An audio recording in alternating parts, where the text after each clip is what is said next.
in the moral world, you missed a salah. You woke up late. You didn't pray Fajr. And now you're praying it late. And then that day you had a job interview. And the job interview didn't go well. And you're like, this is because I missed salah. Now the answer to that is it may be and it may not be. And there's no way you will ever know. There is no way you or anyone else will ever know. But the thing that will help you is أَنَا عِنْدَ ظَنِّ عَبْدِي بِي. The thing that will help me is that Allah says, I will be as you assume me to be. If you're assuming Allah took revenge from you and put this on you because you missed Fajr, then that's who Allah is to you now. But the thing here that I wanted to highlight is what is the role of our iman, the fact that we're believers, that we believe in Allah Azza wa Jal, and our ability to deal with calamity. And how are we supposed to respond to calamity as believers? For a lot of people and this actually depends on our level of understanding of what it means to have a relationship with Allah subhanahu wa ta'ala. On the one hand, the first thing I'd like to explain to you that the Quran is very wise about is to make a separation between two different kinds of bad situations. There's a bad situation that looks like a bad situation that was completely out of your control. You could do nothing about it. You got stuck in a flood, you didn't cause the flood. You just happened to be living there was no way for you to escape, or you happened to be traveling, you had no idea it was coming, it wasn't on any reports or anything else. That's not you, that's entirely planned by Allah. You had nothing to do with it, there was no way you could have gotten out of it. This is not the same as someone who reads the news report and says, hey, there's a major storm coming, please evacuate the city, and there's a tsunami heading our way, and somebody says, this is a good time to check out the beach. And they head towards the beach. And then something bad happens to them, they don't get to say, Qadar Allah, what can I say? Allah had decided that I was gonna run into this. You don't get to say that. And Allah is very clear about that. He subhanahu wa ta'ala says, وَمَا أَصَابَكُم مِّن مُّصِيبَةٍ فَبِمَا كَسَبَتْ أَيْدِيكُم. There's not a calamity that strikes you, and there's any manner of calamities that strike you or something that hits you is because of what you earned with your own hands. You brought this on yourself. Now, if you only thought of it that way, that would also be a problem. Because if you're going down the stairs and you slipped and you fell, then you start thinking to yourself, I must have done some sin and that's why Allah made me fall down the stairs.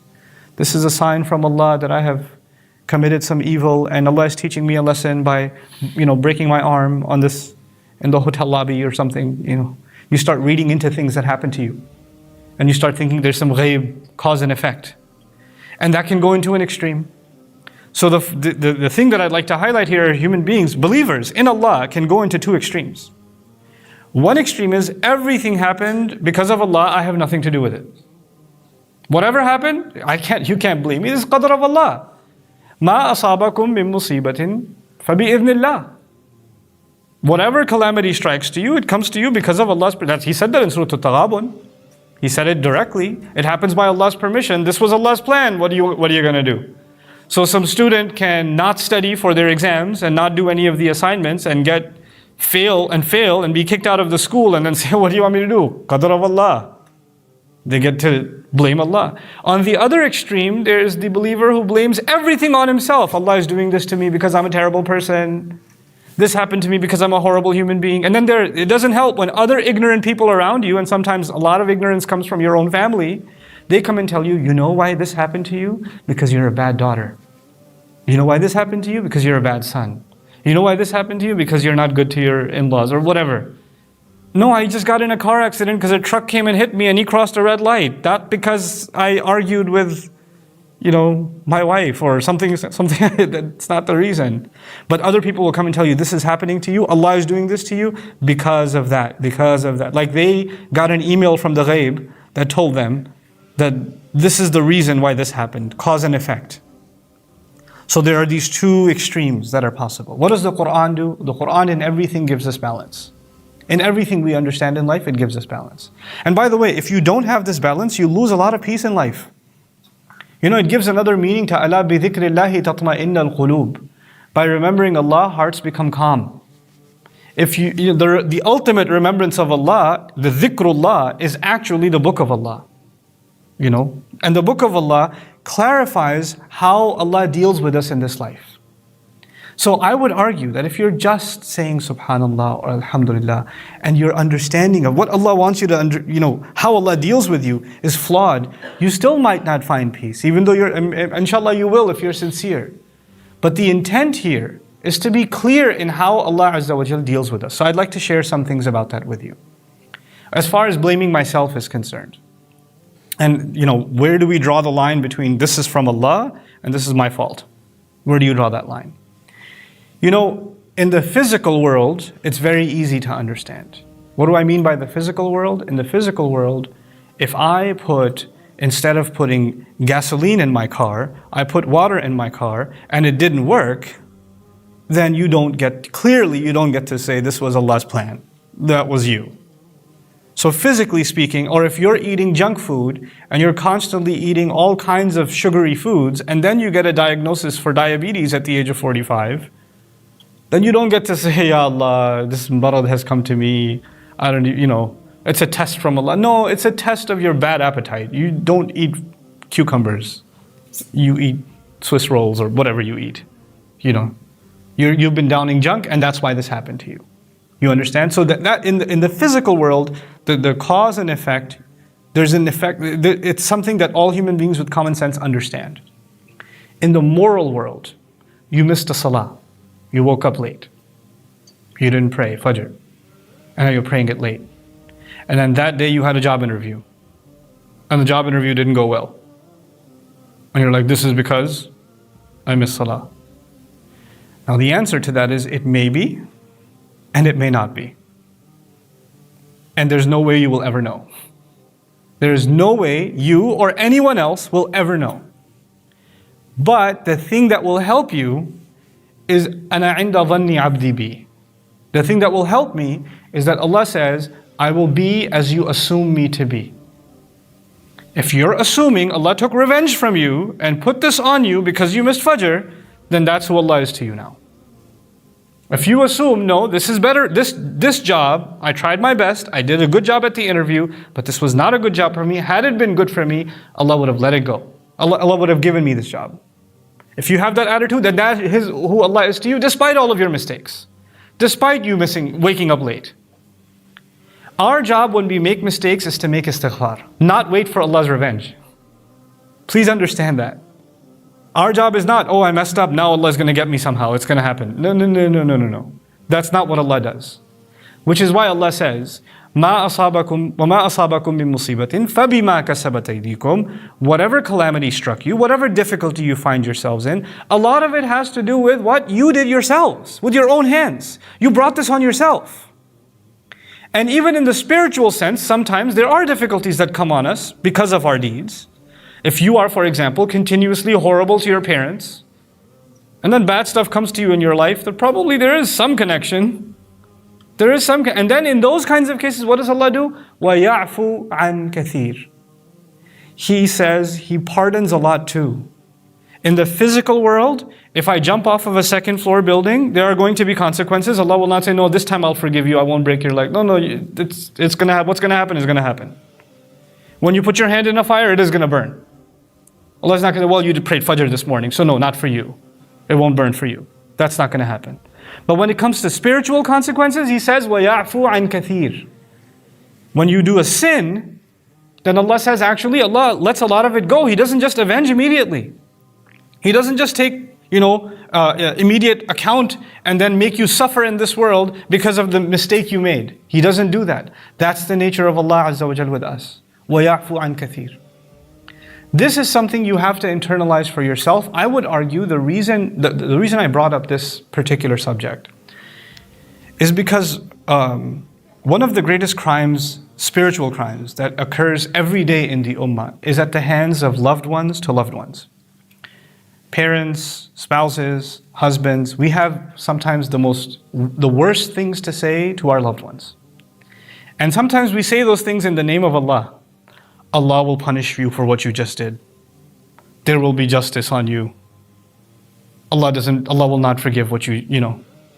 And mother can say that to her child, wife can say to husband, siblings can say to each other. Like invoking, like Allah is some angry weapon that you can invoke because you're upset, Allah must be upset. And you can just use Allah like that. That's not our place. And you know, for a lot of people, they have heard this kind of thing so many times, over and over and over again, that they have become far away from Allah Himself. They heard from their loved ones. They heard from a child heard from his father or his mother all the time. Allah will punish you if you don't pray. Allah is going to get you if you don't pray. Allah is going to, Allah is very angry at you because you ate that cookie. Like, constantly, Allah is angry, Allah is angry, Allah is angry. When that young boy becomes a 16, 17, 18-year-old, he wants nothing to do with Allah. And when he hears Allah is merciful and Allah is forgiving, he has a hard time believing it because that's not what he grew up with. He did not grow up with an Allah who is forgiving or an Allah who is merciful. As a matter of fact, every time he got in trouble, it's because of Allah he got in trouble. That's how he got in trouble. And then those same parents say, we taught this child about Allah from the beginning. I don't know why he's running away from deen. Yeah, but which Allah did you teach him about? An angry Allah? An Allah that seeks to punish?